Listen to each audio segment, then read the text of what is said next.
Considera que s'està mesurant adecuadament la qualitat de l'aire de Maó? En la actualidad creemos que sí, que la medición de la calidad del aire en Mahón es la correcta, precisamente porque se ha cambiado recientemente la posición del lugar en donde se hace la medida. Concretamente, el punto de medición estaba ubicado en Sant Lluís, ahora está en el carrer de Villa Carlos, en el Port de Maó, mucho más cerca del foco de emisión y, por tanto, consideramos, en sintonía con los técnicos, que la ubicación es mucho mejor para obtener valores representativos acerca de la calidad del aire en la ciudad. Ens interessa aquesta qüestió perquè, com vostè sap, des que tenim, millor dit, no tenim el cable submarí, l'augment de la producció de la central tèrmica de Maó va a les totes amb les emissions també. Sí que és cert que hi ha veus que diuen que les medicions surten bé de la qualitat de l'aire, però l'altra realitat és que hi ha molta gent preocupada en el poble, molta gent preocupada per aquesta qualitat de l'aire.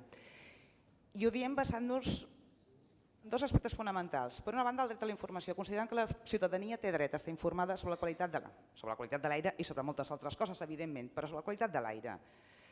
Perquè tenim una societat que cada vegada està més sensibilitzada amb el canvi climàtic.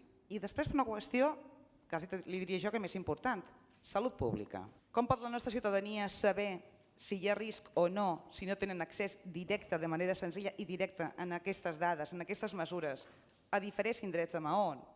Perquè també voldrien que hi fossin dins del poble de Maó, perquè una qüestió, si la central tèrmica la tenim en esport, però volem veure també l'afectació que es produeix dins del poble. Perquè de fet ens han explicat algun experiment que han provat de fer alguns ciutadans de posar els cotonets per remaquillar-se i veus com es van enfosquint de la contaminació. Nosaltres el que li demanam és empatia i que coordinadament amb el Consell i Ajuntament puguin satisfer aquestes demandes d'informació de la qualitat de l'aire instal·lant més aparells mesuradors, però sobretot que sigui amb una informació de fàcil accés, senzilla i ràpida d'obtenir. Perquè a més no podem oblidar que com a reserva de biosfera tenim també algunes responsabilitats. Bueno, el hecho de refrigerar algunas de las unidades de la central térmica de Mahón, precisamente para bajar los niveles de concentración de dióxido de nitrógeno, van dirigidas para conseguir que cada vez sea mejor la calidad del aire. Aunque insisto que en el informe de 2018, salvo las emisiones de azufre, que están un poco por encima de lo recomendado por la Organización Mundial de la Salud, todos los demás valores están muy por debajo y además no hay ningún peligro para la salud de quienes viven en Mahón.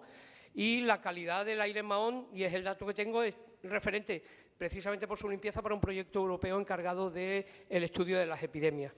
Eso no quiere decir que hayamos bajado la guardia.